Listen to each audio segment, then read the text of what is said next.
আমি আজকে একটা রেসিপি বানাবো তরমুজের ছোলা রেসিপি। এই তরমুজটা মানে চাকু দিয়ে কেটেছি, এই নিচ সাইডটা মানে ছোলার সাইডটা। এটা চিংড়ি মাছ দিয়ে রান্না করলে অথবা তোমার বড়ি দিয়ে একটা আলু দিয়ে যদি মাখা মাখা করা হয়, এক থালা ভাত এটাই খাওয়া হয়ে যাবে। অনেকেই জেনে থাকে না, মানে শশার চেয়ে অনেক ভালো লাগে। তোমার বানিয়ে খেয়ে দেখবে। এই ছোলাটা এভাবে কেটে ফেলাচ্ছি, ছোলাটা কেটে ফেলে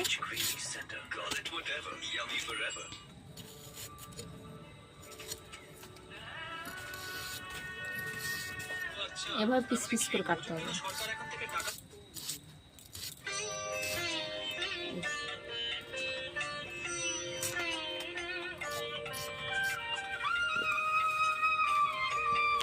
কত সুন্দর হয়েছে।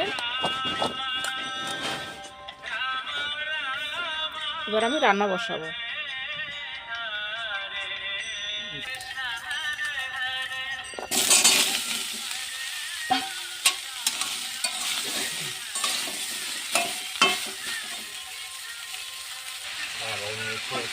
এটা বেশি মশলা দিতে হবে না, এটা বেশি মশলা চলে না।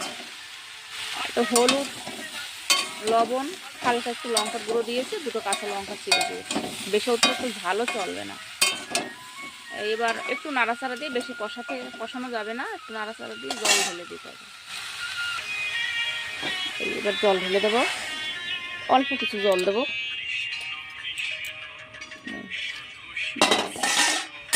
মিডিয়ামভাবে জল দিতে হবে।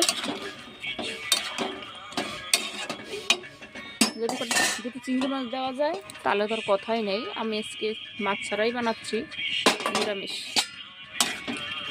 এবার ঢাকা দিয়ে দেবো। দেখো কত সুন্দর হয়েছে। তোমরা বড়ি দিয়ে নিরামিষভাবে করতে পারো। আমার কাছে বড়ি ছিল না, আমি আলু দিয়ে বানিয়েছি। এর ভিতরে তোমরা রাঁধুনি ফোড়ন দেবে। রাঁধুনি ফোড়ন দিলে খুব সুন্দর সেন্ট আসে। তোমরা এবার বানিয়ে খাবে, দেখবে খুব ভালো লাগে।